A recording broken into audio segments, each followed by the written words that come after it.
While looking around the restaurant for a client I was supposed to meet, I saw my ex-wife, Susan.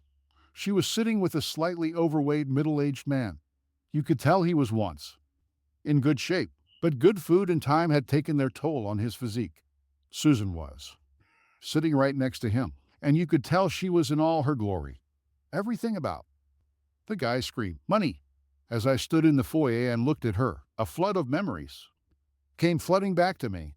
It's been 3 years since our divorce, and the emotions have resurfaced like it was yesterday. That's how I got to where I stood today, looking inside, instead of sitting next to her. However, as you will see, her wish came true. All my problems started when I had to travel to Albany for a meeting with a client.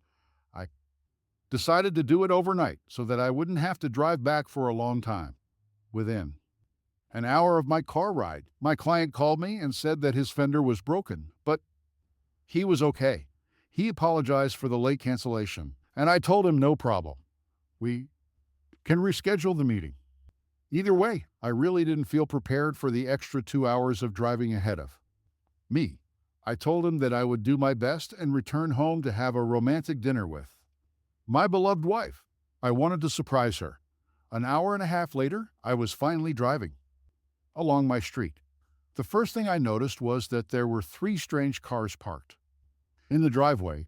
My wife would invite her girlfriends over when I was out of town to keep her company, so it wasn't a big deal to me. I parked my car on the street. I walked into the house thinking everything was fine. The first thing I noticed that was wrong was the 4 sets of clothes on my living room floor. I froze just as I heard my wife scream. It wasn't a help me cry. It was a fuck me harder cry that I knew well. My heart sank, and I realized that my wife was having sex with someone else. My whole world was destroyed. I didn't want to go upstairs, but I knew I had to do it. As I reached the top of the stairs, I heard my wife let out a primal scream. I quietly peeked around my bedroom doorframe and saw 3 men. I didn't know 2 of them, but the third was her boss from work, Jeff Davis, and they had my wife in all places at the same time. I never liked Jeff, and now I know why. Sue, you're a great slut, and I love having you. By the way, thanks for helping me with 2 of my favorite clients. I can tell they love your slutty body as much as you love using it. Jeff praised her. This asshole was pimping my wife for his business clients. All 3 of them started using my wife as their personal sex toy. They gave her everything they had and called her all sorts of derogatory names. She seemed to become even wilder from this treatment, and they had her even more. I've never seen her behave like this in the 10 years we've been married, although I felt that Jeff's choice of slut was the most appropriate name for her. I quietly backed away, but they were so busy that they didn't even notice me. I quietly went downstairs and went into my office. I found my digital video camera, and it had some battery left. There was an old holiday cassette in it and some space left. I didn't want to make a feature film, just document my wife's actions for my lawyer. I quietly walked back to my bedroom door and started recording the video. I got good shots of my wife's face as well as everyone else. I only took 5-10 minutes of video because that was all I could handle. Now, some men may find this sexy and arousing, but not me. This whole scene saddened me. I went limp and felt betrayed. Seeing my wife become a whore for other men was almost unbearable for me, and I went downstairs to calm down and think soberly. I went into my office and took my gun out of the safe, taking the safety off. I'm not a violent person, but I was just in the mood to fire a few bullets if they started acting stupid. I then went into the living room and took all the car keys and wallets from the pants that the men had left on my living room floor. I went outside and deflated all their tires, including Sue's car.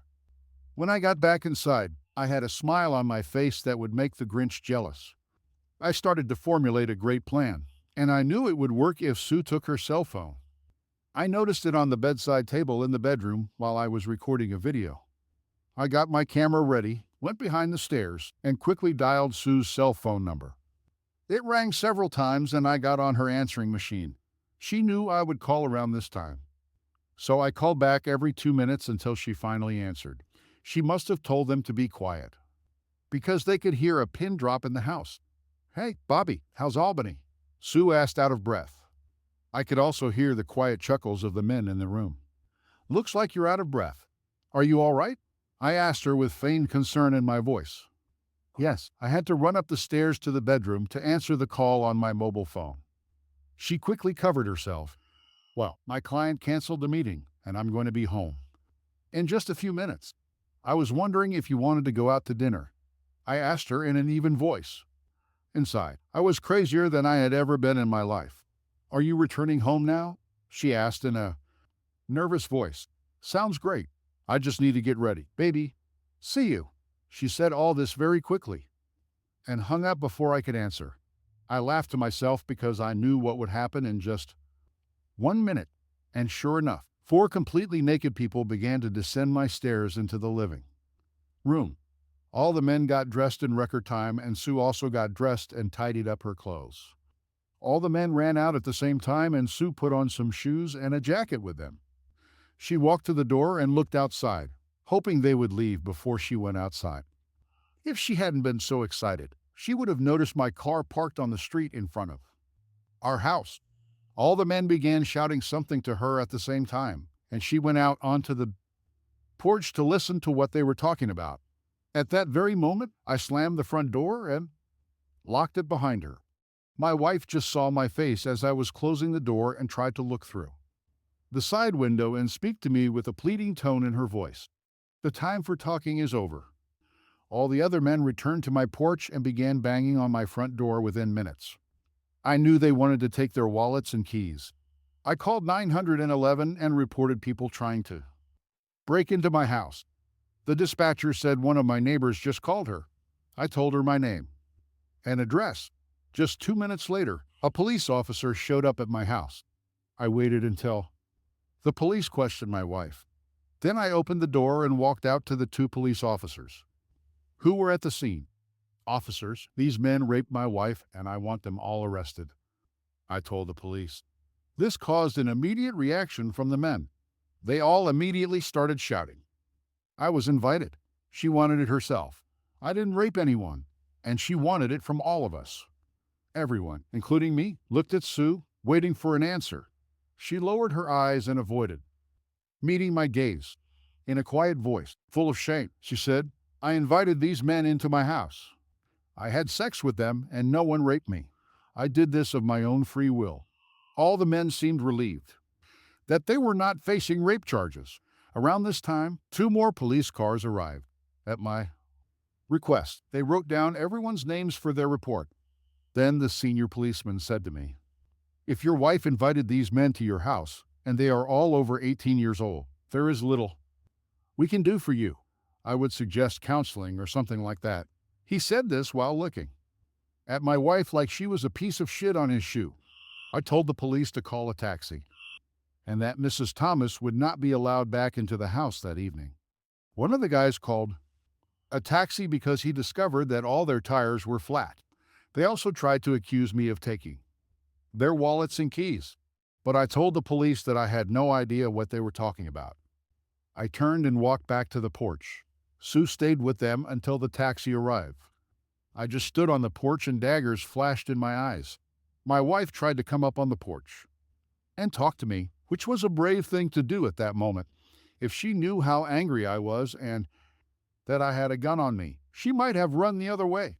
"Bobby, I'm so sorry," that she tried to say something, but I immediately cut her off. "You broke my heart, and I will never forgive you. Jeff called you a slut, and I think that's fitting. From now on, I will call you slut and will never use your real name again. If you ever need to talk to me again, do it through Tad." And with that last comment, I went into the house and locked the door, leaving her standing there. She ran back to the group, crying, and Jeff tried to hug her. She pushed him away, and for some reason, that made me feel a little better. My good mood quickly faded when I returned to my bedroom. The whole room smelled of sex. For some reason, this just set me off, and I started trashing the whole room. I took the mattress and threw it on the front lawn. I went to the garage and grabbed my toolbox. I began to dismantle the bed and throw it in pieces on the front lawn along with the mattress. I returned to the bedroom and picked up Sue's cell phone from the floor. I checked the list of her numbers and messages. Of course, she had disgusting emails, photos, and even a few videos of some guys I never knew fucking her all over. However, judging by the photographs, she knew them very well. I started looking for garbage bags to put all her clothes in, and I had to laugh at myself. I was attentive to her, but those days are gone. I carried all the boxes from our bedroom downstairs and placed the contents of each box in a separate pile on the front lawn. I then tackled all of her extra stuff in the guest room. This is where I got my next surprise. I moved all the dresser drawers from the guest room out onto the lawn just like I did with Sue's bedroom items. The last bottom drawer was stuck and wouldn't open all the way. I wasn't in the mood, so I took my anger out on my dresser drawer. I pulled really hard and hear the plastic crack. I pulled out the drawer and tried to open it slowly. It opened immediately, and I was able to see what was causing the problem.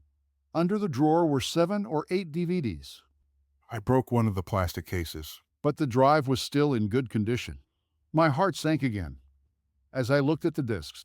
I didn't think I could feel any worse, but I did. While going down the stairs, I read the titles on the discs, and it did make me happy. I went into the living room and put everything on shelves for review. First up was Sue with her best friend Sarah at Sarah's house. Sue helped out at her parties in Avon every Tuesday and Thursday, or so I thought. They actually had sex with some guys at her house. Over the course of several hours, Sue and Sarah had sex in all sorts of ways with multiple partners. I started to cry, but stopped when I saw the last 2 discs. The first was how Sue had her own tennis instructor during lessons that I paid for. She went there every Saturday and always came back too tired to make love on a Saturday night. Now I really know why. The second disc showed Sue having sex at her workplace at the boardroom table with Jeff, her boss, and Jeff's boss, Bill Evans. Bill was a big deal in the community, and his picture always appeared in the newspaper at one event or another. I watched as he carried out his charitable work on my wife's private parts. I took out a large envelope and put it in a cell. Phone, discs, and a cassette tape that I had filmed earlier. I planned to give the entire envelope to my lawyer and best friend, Ted Worth. We've been friends for as long as I can remember. He was one of the only 2 people in the world that I truly trusted. Nothing else mattered. I looked at the computer desk and saw Sue's computer. I pressed space and it came to life. I made copies of everything that was on the computer. Every file, emails, photos, and videos I copied. It took about an hour to copy everything over, and then I sat down and started going through my wife's computer. There were videos of her having sex, just like the ones on the CDs I found. I found pictures of her that you can only see on adult sites. Then I started reading her emails, sent over about 6 months. She tried to hide them under some stupid program file name, but I found them. She had several letters from Jeff and several other men. The rest was between her and Sarah. They were only being written off last week when I read one that literally almost killed me. I thought about using my gun, but realized she wasn't worth it. I had to be strong. The only email that upset me this much was from Sue to Sarah. Sarah asked her why she didn't leave me and become single again. She also asked Sue to perfectly describe what she wanted in her future husband. This is what she said in response. Sarah, I don't want to do anything with him now. Bobby is as loyal as he is stupid. I really feel like it's only a matter of time before he finds out about my secret lifestyle. He's not completely stupid. It's just that love is blind. He's been blooming a bit lately, and his belly is getting bigger every day. Sometimes it's hard to be attracted to him when I compare him to the guys we have. I also hate beards and mustaches. This makes him look, I don't know, kind of disgusting. I guess I really loved him at one time, but the excitement of the last few years is too much to give up. His best friend is a lawyer, and if he interferes, it could cause difficulties. Jeff and Bill from work hint at promotions and raises, also including a rise in their pants. I laugh. I also want at least a house and a car. If I do everything right, I can also get a little alimony every month on top.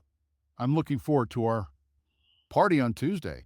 I should be there if I can still walk after my tennis injury. I laugh. God, Tony is a machine. Make sure I get the video from last Thursday. This was the first time I worked out with so many guys at the same time. As for the man of my dreams, I want him to be wealthy, loyal, manageable, and stupid. He has to kiss my ass anytime I want and still ask which butt. I laugh. I don't care about the bedroom department as long as it doesn't have money. I laugh. I can get everything I need somewhere outside the house. Sometimes it seems almost too easy. Damn, Bobby is home now. I have to go. See you on Tuesday. Call me. Sue. Best friend. I read this letter so many times that I could almost memorize it. The words. Disgusting, and the last few years really hurt me more than words can express. Was this how she really felt about me? Was I so blind with love that she cheated on me for over 2 years? Immediately after that, I went to bed and fell asleep on the sofa. I woke up early and called work. I really didn't sleep well and mostly tossed and turned from side to side. Calling in sick from work, I called my best friend Ted Worth. He was my friend at first, but he was also my lawyer on most issues. Mary picked up the phone. She was Tad's secretary, and I had known her almost as long as Tad. That morning I asked for an urgent meeting, and she said he would be in court all day. Mary, tell Ted to meet me in an hour in his office. If he bothers you with some crap, mention Tammy Brown's name. This should get his attention. See you in an hour. I told her and hung up before she could answer. I started to get dressed, and then my cell phone rang. I looked at the number because I didn't want to talk to Sue at all. It was an unfamiliar number, so I picked up the phone in case it was Ted calling back from somewhere. Hello, Mr. Thomas. This is Bill Evans from Susan's office. If possible, I would like to talk to you about the troubles that happened last evening at your house. If you would see fit to meet with me today in my office, I would like to help clarify the situation for all concerned. I wasn't sure. He knew I had video of him having my wife at his place of work, but I knew he was worried about two of Jeff Davis's big clients. Plus, my wife and Jeff were valuable to him. I don't think he wanted to lose his valuable employees. I also knew that he was worried about negative publicity for his company and about himself personally. Mr. Evans, I have an important meeting this morning, but I promise that I will call you back on this number before noon to arrange something for today. I reassured him in response. My tone was even, and I said it as if he was talking some sense into me. God, he was in for a big surprise. As I walked out the door, I could still see what looked like a really weird yard sale. The broken bed and all of Sue's clothes were still there. One of my elderly neighbors gave me a small wave and a funny expression appeared on his face. I knew I was going to be a 9-day wonder, as they say in the news business. It was a suburb. I went to the city center and had something to eat. I gulped down some food and headed straight to Ted's office. Mary prepared a cup of coffee for me. Lots of cream and no sugar. We really knew each other for a long time. Holy shit, Bobby. I don't know what you have for Tad, but I mentioned his name and he told me to cancel all appointments for today. I could use a month off if you want. To tell me who Tammy Brown is. She added jokingly, you'll have to ask Ted. By the way, where is he? I asked her. He said he would be there right away. He needed to reschedule his meeting with the judge for today's court hearing, she told me. Just at that moment, he entered the door. Holy shit, Bobby. Tammy Brown, you must be in big trouble for mentioning that name to me. Come into the office and let's talk. Mary, don't connect me with anyone right now. Tad said all this very quickly. I took my coffee and he closed the door so we could talk. I told him about the events of the previous evening and what I had learned about Sue's new lifestyle. Then I gave him an envelope full of things I had collected, and he finally spoke. He listened to my story and never interrupted. I could see the legal wheels turning in his head as he recalled the events of the previous evening. I also told him about Bill Evans's request for a meeting today. Well, Bobby, as they say, first things first. I've known you for a long time and I know you're devastated. Is there any chance that you and Sue will make peace? He asked me. Ted, if we were talking about Katie, your wife, and you saw those videos and read the emails. You would leave her in a heartbeat. I want a divorce, but I also want to do some serious damage. I'm not going to go quietly into the night. I admitted to him. Okay. First, we'll sue Tony in. The Ace Tennis Club. We can't touch Sarah because she's just a good friend who plays with Sue. Sue's company is a different matter entirely. Secondly, I plan to sue the two clients who are at your house as well as their companies. We're also going after Jeff Davis, Bill Evans, and company, he said. This might get bad before it gets better, Bobby, he told me. I don't care even if I have to stand on the street and use my fists. I'm going to make these people pay for screwing me through Sue. I told him with anger in my voice. Okay, Bobby, tell me again what Bill Evans wanted and we'll go from there. Ted told me. We discussed several different options and I liked the last one the most. A full frontal attack on Sue's company sounded best. I had an ace up my sleeve with video footage of Davis, Evans, and Sue in their boardroom. Ted told me that as Sue's bosses, they controlled her position. It can also lead to serious jail time. I liked the way it sounded. Tad also hinted that once Bill Evans found out what we had on him, his attitude would change and they would offer me some money. I told him that if it was less than $2 million, he could kiss my ass. I'll tell you what, Ted, let it be $2.5 million. I've seen your legal fees before. I told him with a laugh. Come over tonight at 7 p.m. and Katie will cook a delicious dinner for both of us. I think you could use a break from home, he demanded. I called Bill Evans back and made an appointment for 2 p.m. immediately after this. Mary poked her head into the office. Ted. They're calling you on line 1, she told him. Mary, I told you, no calls, he said, and got really angry. Sorry, Ted, but this is Susan. She wants to talk to you, and I thought you might want to answer. Mary continued. Sorry, Mary, it's going to be a long day, and it's just getting started. Does she know Bobby is here? He asked her. Not that I know, Ted, she countered. Tell her I'll talk to her in a minute, he said more softly as Mary quickly walked out into the reception area. Well, I bet she's already discovered that her cell phone, computer, and all her DVDs are missing. I bet she was mad that I dumped all her shit on the front lawn along with our bed, I told him. Wow, you really had a busy evening. Let me talk and don't interfere in the conversation. As your lawyer, I need to clarify a few things. Right now, he hinted to me, pressing the connection. I started to hear a one-way conversation, but I could almost make out what she was saying to Tad without even hearing her words. Hi, Susan. This is Ted. Yes, I already talked to him. Bobby is a great guy and my friend. I thought that of all people, you would be the one who would cover his back and not stab him with a knife. No excuses, Sue. I'm not in the mood. Yes, I'm going to represent him. He has very strong arguments. You know it won't be pleasant, right? I'll talk to him. But you crushed a man who was always faithful to you and loved you to death. I don't think he cares what you think. My best advice is to get yourself a good lawyer. You will need one. Yes, Bill Evans made an appointment for 14. No, although I don't think you should be there. Listen to me, Sue. If you so much as show up at the outside office door and listen through the glass, I'll tell Bobby to leave and all hell will break loose. Better wait it out and control yourself today. I know he put your stuff out on the lawn. But just like you can invite strangers into your bedroom, he can throw your stuff out of the house and onto the front lawn.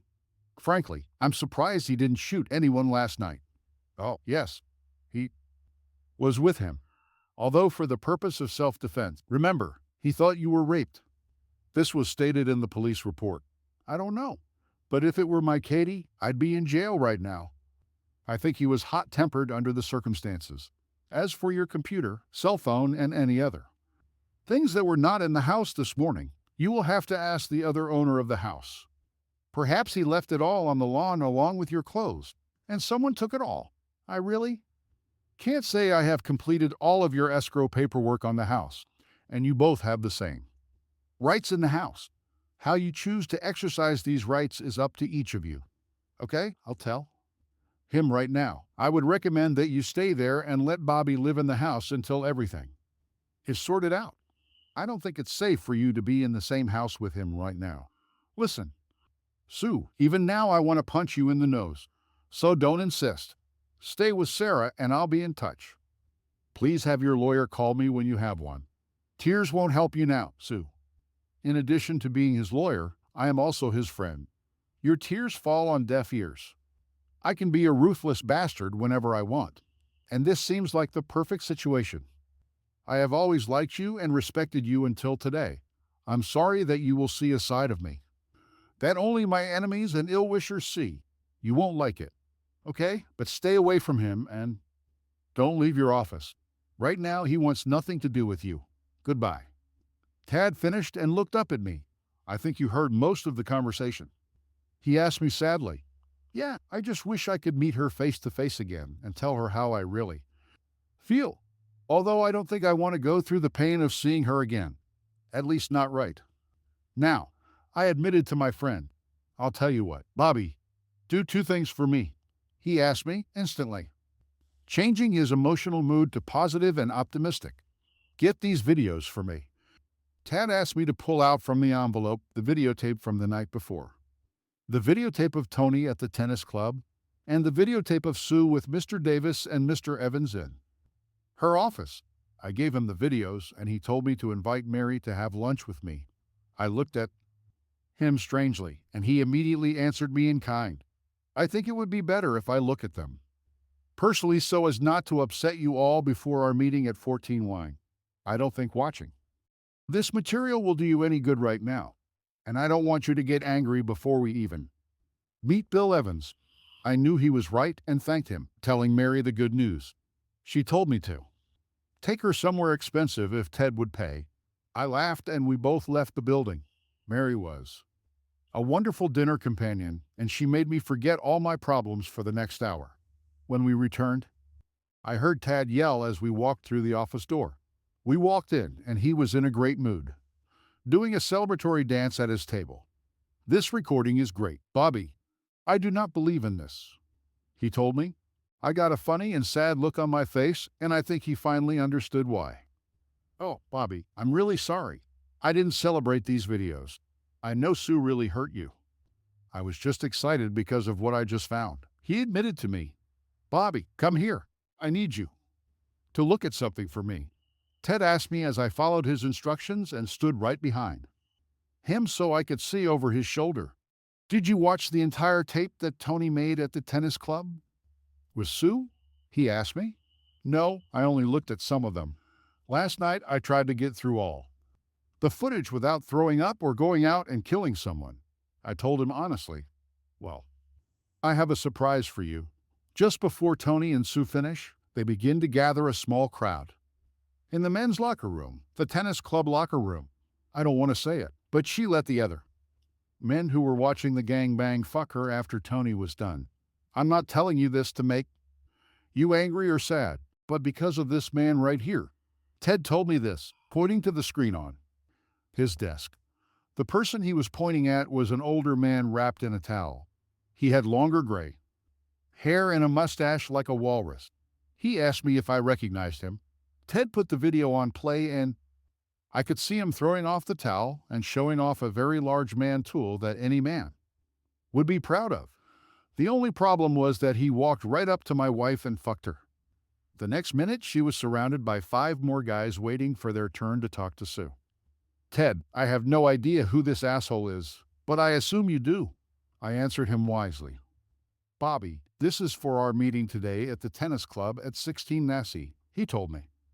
Ted was excited, and then he told me why. I smiled when he told me his plan. Besides being my friend, Ted was a damn good lawyer. I was glad that he was on my side this time. We left his office to head downtown for our 2UR South PM meeting with Bill Evans. We took with us a portable DVD player, some photographs that we had printed before leaving, and some legal envelopes. We entered Sue's building and headed straight to Bill's office on the top floor. Sue's office was on the floor below. We waited in the reception area until we were invited into Mr. Evans's office. Just before I entered, I felt someone looking at me. I looked down the hallway and saw the woman disappear around the corner when she noticed me looking at her. Try to guess who it was, I told myself. I was just glad I didn't have to deal with her today. We both walked into Bill's office, and it was furnished with expensive furniture. At each location, on the wall, there was a plaque, award, or photograph of a famous person with Bill Evans.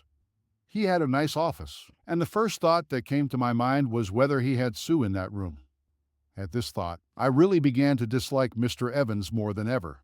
I introduced Tad and started doing all the talking. Hello, Mr. Evans. This is my friend Tedworth, and he will be at the meeting. You called today, I told Bill as we all shook hands. Mr. Thomas Bob, I thought this was going to be a little meeting behind closed doors between you and me. Mr. Evans asked me. Well, I thought I'd take Tad with me. Whatever you say to me, you can say to him, I said. I didn't bring it up for discussion, so he accepted Tad's presence and started talking directly to me, ignoring Tad. This brought a smile to Tad's face. I knew what was coming, but I let Mr. Evans go. First, before we popped his balloon. Bob, can I call you Bob? Bill asked me. No problems at all. I actually thought it would be nice to have Jeff Davis at this meeting as well. I don't know if it's possible, but it applies to him too, I told Mr. Evans. He thought for a moment and pressed the intercom button. Julie, tell Jeff I need him in my office. Right now. Tell him to stop whatever he's doing and come here right now. Okay, Jeff will be here. Any minute. In the meantime, let me just say how sorry I am for all the trouble Jeff and Sue have caused in your life. I know last night must have been terrible, but if we work on this together, we might be able to help everyone involved, Bill said optimistically. What do you mean, Mr. Evans? I asked him, waiting for Jeff to arrive. I really like your wife, Sue, and Bill said this, but was interrupted as Jeff walked right through the door. He stopped in his tracks and looked like he was about to turn around and leave. But Bill ordered him to sit down. He sat down reluctantly and didn't look at me at all. Bob, I just wanted to say that I really like Sue. Almost like a daughter. He began to speak when Tad interrupted him. Are you saying that you like incest to Mr. Evans? Tad asked, completely taking him by surprise. I started laughing to myself, because I knew what Tad's comment was about. What you said, do I like incest? What the hell does this mean? He asked Tad with righteous indignation. Well, let me show you, as they say. A picture is worth 1,000 words, Ted told him, putting the DVD player on Bill's desk. These are stills from the video that you will see in just a minute. Tad handed them to Jeff. Not Bill. Jeff's eyes became as big as saucers, and he slowly passed them straight to Bill. The photograph showed Bill and Jeff, both paired with my wife, and there was no doubt about who was in the picture or what they were doing. I even think Bill recognized his own boardroom table where he and Sue used to have sex. Jeff, are you going to tell me that you were stupid enough to record this on video and even give out copies? Bill asked, almost at a loss for words. It was clear that Jeff had no answer at the moment and was completely tongue-tied. Well, Mr. Evans, this is how it will happen. Oh, by the way, I'm Bobby's lawyer and also his friend. So, let me tell you what we want and how we want you to handle it. Tad told the stunned audience. I enjoyed every minute of it. First, Sue will keep her job, period. Bobby senses that she will need a job, and she seems to get along very well with everyone here. He said this to Bill with a slight wink. Secondly, Mr. Davis is no longer welcome here, period.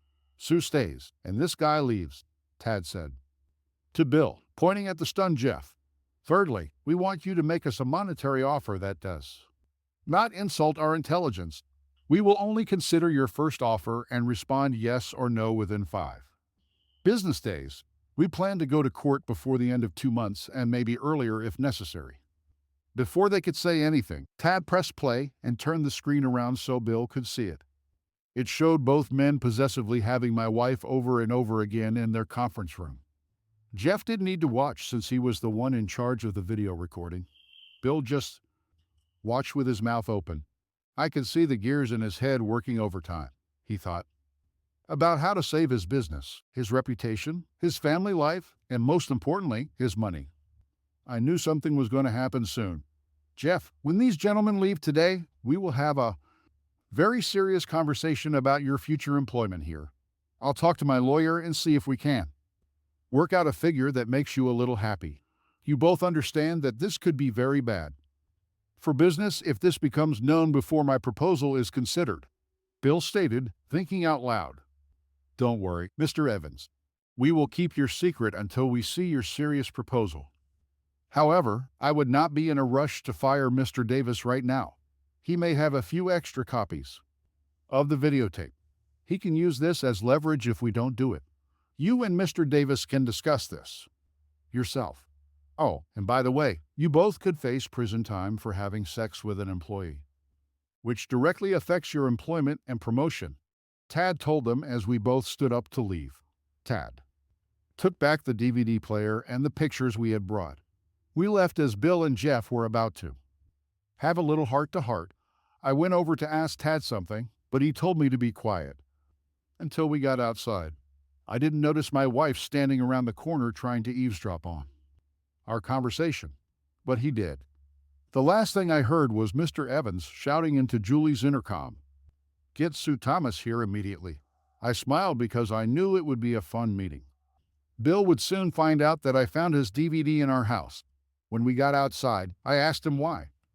He gave Jeff a way out by telling him to use his own videotape against Bill. Divide and conquer. As they always say, Ted told me it will be better if they do not act as a team, but everyone's for themselves. Thus, if Bill makes a playful offer to us, we will start playing against each other. I also know that Jeff and Bill have a family and go to church. Although you wouldn't know it from the videotapes they're filming, they don't want to rock the family boat right now. Tad told me wisely. As I left the building, I realized that this would now be the place where my wife cheated on me rather than the proud place where my wife works. I felt sad about this thought, like many others in my head. Ted brought me back to reality. Okay, let's have a beer before our next meeting at 16 was at the tennis club. We could both use a drink right now, and I need to ask you something, but I'm not sure how to do it yet, Ted told me about this while we were driving across town towards the tennis club. We popped into a cute little bar restaurant next to the tennis club. Tad ordered 2 beers and started talking to me. Bobby, I think Bill Evans will make an offer, but only for a little less than $1 million. I know his legal team from another firm, and they are very good. The main character is also a realist. I'll call him tomorrow and let him know that a bad low-price offer won't be good for his client's business or family life. I'll offer them to do it for about $3 million or just forget about it altogether, he told me. Next, I need to know if the offer is not accepted, which may be whether I can drag Susan through the mud. I won't be kind to her for anything in the world. I can't do anything other than what I know will win the case. It will be my unpleasant job as your legal representative if it comes to that. This can get ugly and very public. I will use every tool at my disposal to win our case. You may not like all the details that might become public about Sue, your marriage, and possibly your sex life. I will make her look like the fallen woman she has become. I don't know if you thought about this at all, Ted added at the last minute. Yes, I really thought about it. I'm a bigger person than any of these people think I am. If this needs to be done, you have my blessing. But I'd like to go down the money offer route before we go crazy, I hinted to Tad. Okay, first we'll see what Bill has to offer you. However, if it sucks, I will complete all the necessary paperwork on the same day. I will also use my newspaper contacts as well as my friends at 3 local news stations. They'd be happy to get a few samples of videotape or stills, even if they have to put blue bars in front of the juicy bits. As they say in sitcoms, Ted, you've always been there for me and I trust your judgment. I just wish this whole mess never happened. It was more fun to be a clueless husband than to be publicly cuckolded by a cheating wife. You still have my permission to do whatever is ever necessary. After all, I didn't start this shit, but I'm going to end it soon, I told him, with anger in my voice. Okay, Bobby, no problem. Now let's discuss the material for our next meeting. This guy, Mr. Harry Rydell, is the owner of the Ace Tennis Club. This is the guy I pointed out in the video in my office, he told me. He will say that adults will be adults and he will not be able to do anything for us. Even Tony's tennis coach can be fired just for show. Then he could hire him again next week. I checked and Tony is very popular there, especially with the ladies, if you know what I mean. He could hire him back to save face with the club members. But remember, Bobby, it's mostly men who pay the club dues and women go too. Don't forget this fact because it will be important for your interaction with Mr. Rydell. He told me how things were. We arrived just in time, and you could tell Mr. Rydell and Ted didn't like each other. This was evident from the first time Rydell spoke. Okay, Ruth, you called the meeting. So let's finish. I want to get this over with as quickly as possible. Mr. Rydell told Thad without any kindness. Mr. Rydell, this is Bob Thomas, he said, nodding in my direction. And his wife is a member of your club. It has come to our attention that Tony Simba, your tennis instructor, was having an affair with Mr. Thomas's wife. We want to know what you plan to do about this. Thad finished. He waited for Rydell to speak. But even I knew that he would take everything upon himself and in a few words send Thad to hell. Look, what two adults do in the privacy of their own home in their free time is up to them. I'm not their mother, so stop wasting my time, Harry Rydell told us. As for you, Mr. Thomas, if you can't make your wife happy in the bedroom, don't come to me crying and blame me if she cuckolds your sad ass. There are many unhappy wives who go to the Ace Tennis Club. Some of them keep coming back because of the personal service my staff provides them, if you know what I mean. Harry said this winking at me. I would have reached out and hit him, but Thad grabbed my wrist and whispered to me to keep my cool and follow his lead. You see, Harry, you are operating on the assumption that this happened outside the club and that it happened without the full knowledge and approval of the owners. It would be wrong of you to assume that Harry, Thad told him, pulling out a DVD player and placing it on his desk. Thad pressed play and turned the screen towards Harry. This was a hint that Harry was throwing in the towel and starting to have my wife. It was clear that he did not like the look of the video recording. Thad began to speak before Harry had a chance to think. Harry, you with full knowledge of this and with the complicity of your work colleague, took advantage of the services of a paying member of your club, Mrs. Susan Thomas. A married woman even received her dues from Mr. Thomas. Now he is a dissatisfied customer. Thad told the very quiet Mr. Rydell about this. When this comes out, all men, that is men who pay dues, will want to know whether their wife is having sex here when they also pay the bills. I'll have to subpoena everyone who was in the locker room that day. I'm not sure that that is, those who are married, will not be too happy with you about this. Thad began to tell him, in an almost fairy tale tone. I also almost forgot about the reasonable expectation of privacy, even when videotaping the locker room in the first place. Harry, when I'm done with you, your club will no longer be the beacon of community it once was, and I also think your bank coffers will be a little lighter in the near future. Thad added for greater persuasiveness. So, what we want is for you to make us a serious offer and call me back right away. If you do this in a timely manner, it can save you a lot of inconvenience and loss of money. Thad finally finished. We could see Harry Rydell considering his options. Thad, as always, you're a real asshole, but I can't argue with your logic. I'll call you tomorrow with my offer. If I pay, all the tapes will return to me and never see the light of day. I will fire Tony voluntarily. Now, if that's all you legal blackmailers came for, get the fuck out. Harry Rydell told us, as Thad took the DVD player with a smile and turned it off. Oh, by the way, say hi to Tito Martinez. Thad said to Harry, leaving the room. Go to Hellworth. That was all Harry could say in response. Thad laughed all the way back to the parking lot. It was a lot of fun, so now we're waiting for suggestions, Thad told me as we went to his house for a delicious home-cooked meal. By the end of the week, Bill Evans had offered just under $2.7 million to keep Sue as his employee. Jeff Davis was fired after he foolishly gave Bill Evans all his videotapes and had nothing else on him. So Bill just fired him, and there wasn't much that poor old Jeff could do. I went after the two idiots who were with my wife the night I caught her with Jeff. They were two of Jeff's big clients.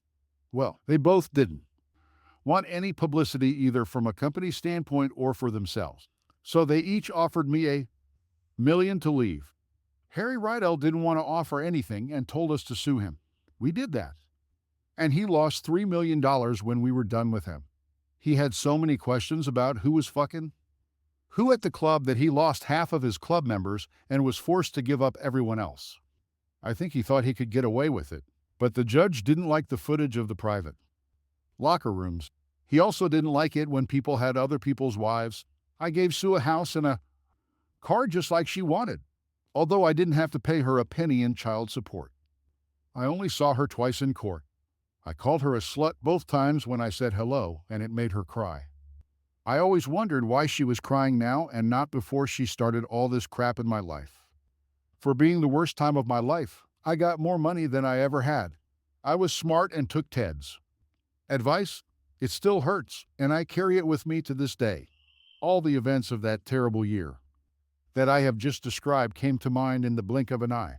I didn't even notice anyone talking to me until I woke up from my flashback nightmare and heard the restaurant manager ask if he could help.